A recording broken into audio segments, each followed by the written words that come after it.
50대 초반인데 노후 대비를 해야 되는 거지 않습니까? 그래서 이렇게 한 번만 잘 해결을 하시면 노후 준비는 할 수 있는 충분한 자금을 만들어낼 수 있다고 생각을 합니다. 안녕하세요, 닥터 부자아빠입니다. 오늘 구독자 사연 먼저 읽어드리도록 하겠습니다. 안녕하세요, 닥부님. 50대 초반 외벌이 가정의 주부입니다. 남편은 현재 대기업 직장인인데 월급은 실수령액 기준 600만 원 남짓이고 학령기 자녀 2명이 있어서 뒷바라지 하면은 저축은 아주 잘해야 한 달에 한 100만 원 정도 할 수 있는 것 같습니다. 그동안 모아둔 자산은 없고 노후가 지금 너무 불안해가지고 어떻게든 투자는 하고 싶으나 방법을 잘 몰라 사연 메일을 이렇게 보내드립니다. 지금 일산에 2주택을 소유하고 있습니다. 일시적 2주택 비과세 기간인 것 같고요. 처음 주택은 내년 초까지 팔면 비과세로 국세청 상담을 통해 답변을 받았습니다. 질문이 그래서 3가지 정도 있는 것 같아요. 현재 고민인 것은 이것을 비과세 기간 안에 팔아야 할지 아니면 일기신도시 특별법, 재건축 호재 등 좀 더 가지고 가야 할지. 만약에 판다라고 하면은 한 3억 후반에서 한 4억 정도가 됩니다. 전세금을 내주고 나서. 그래서 이 자금으로 광명에 있는 재개발 입주권을 사도 괜찮은지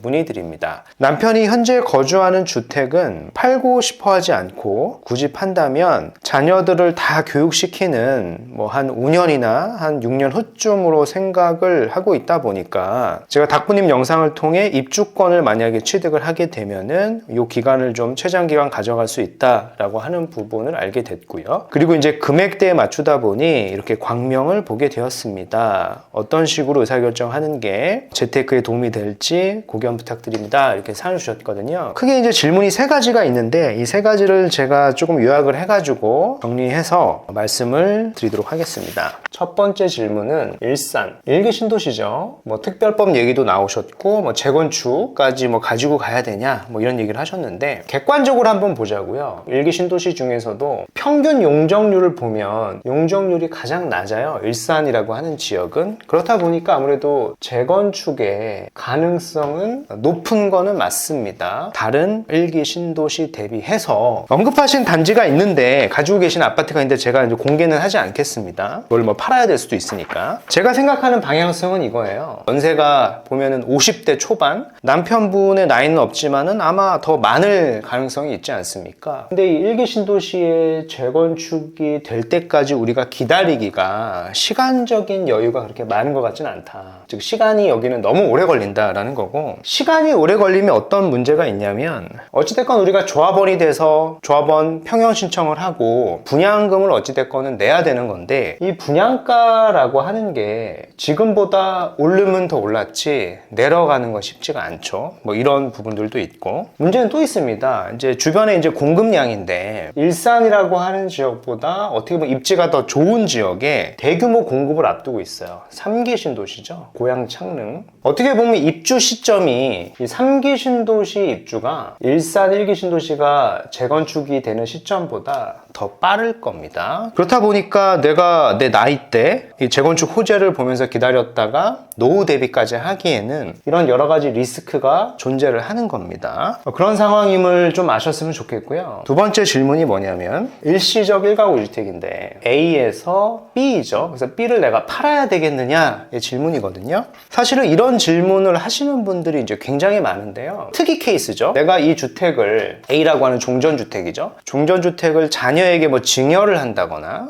혹은 친족 간에 시세가 좀 낮게 거래를 한다거나 그런 특수 목적의 어떤 매매 목적이 있지 않는 한 대부분의 일시적 1가구 2주택은 비과세를 받아서 매도를 하는 게 훨씬 더 유리합니다. 그래서 A주택은 비과세를 받아서 매도를 하자라고 좀 의견을 드리겠고요. 추가적으로 제가 조금 드리고 싶은 의견은 A주택을 팔면 B주택이 최종 1주택만 남지 않습니까? 그럼 얘도 사실은 팔면 비과세예요. B주택 또한 비과세로 같이 매도를 해가지고 일산이라고 하는 지역의 장점은 거주의 쾌적성은 있는데 아주 좋죠. 근데 거주비가 수도권 서울 다른 지역 대비 많이 낮아요. 그래서 여기를 어떤 전세나 월세로 거주하기에는 아주 유리하죠. 그래서 거주를 하고 이 자금을 다 더해서 투자로 활용을 한다라고 하면 굉장히 많은 자금이 있습니다. 거의 한 7억, 8억까지도 리턴이 되는 것 같거든요. 그리고 생각보다 상위급지를 투자를 했을 때 궁극적으로 현재 고민하시는 게 이거잖아요. 내 노후 대비를 어떻게 해야 될 것이냐. 이거 나 50대 초반인데 사실 A주택, B주택을 다 팔아서 좋은 상위급지에 투자를 해서 얘가 자산이 좀 빨리 불어나게 하는 게 어떻게 보면 가장 최선의 선택지라고 저는 의견을 드리고 싶은 거고요. 근데 이제 남편분께서 이걸 좀 팔고 싶지 않아 하니까 3번에 대한 질문을 하신 겁니다. B를 보유하고 얘를 이제 비과세를 팔고 남은 1주택을 보유하면 나는 1주택이지 않습니까? 1주택을 보유한 상황에서 광명에 있는 입주권을 산다. 아마 여기가 한 3억대 후반 정도 하니까 얘를 비과세 팔면 요 정도 자금이 나오지 않습니까?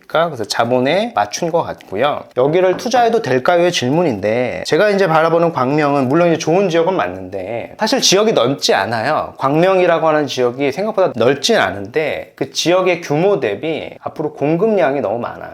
이런 리스크가 좀 있을 것 같고 광명의 이런 최근 분양가를 보면 이 분양가 자체가 현재 입주한 신축의 아파트 시세보다 더 비싼 거죠. 그렇다는 얘기는 투자로 본다라고 하면 이런 공급량 이슈도 있고 분양가 이슈도 있다 보니까 현재 나와 있는 광명 뉴타운 내에 신축 아파트를 사는 게 투자성이 더 있는 거예요. 시기를 더 앞당길 수도 있죠. 근데 우리가 문제가 이거잖아요. 비주택을 최장기간 좀 보유를 하고 싶은 거고 입주권 투자를 하고 싶은 거니까 광명 입주권 대신에 비슷한 자금으로 사실 서울에도 좀 저평가인 입주권이 있습니다. 일산에서 사실 그렇게 멀진 않아요. 은평구에 보면 가련 1 이런 구역이 있고 추가적으로 또 보면은 관악구에 일명 신림 뉴타운인데 여기가 1, 2, 3이 있는데 1은 조금 오래 걸리니까 1구역은 제외를 하고 3구역도 지하철역에서 거리가 멀고 규모가 좀 작아서 좀 제외를 하면 한 2구역 정도를 검토해 보시는 게 전 좋을 것 같습니다. 우리가 만약에 팔면 3억에서 4억의 자본이 있으니까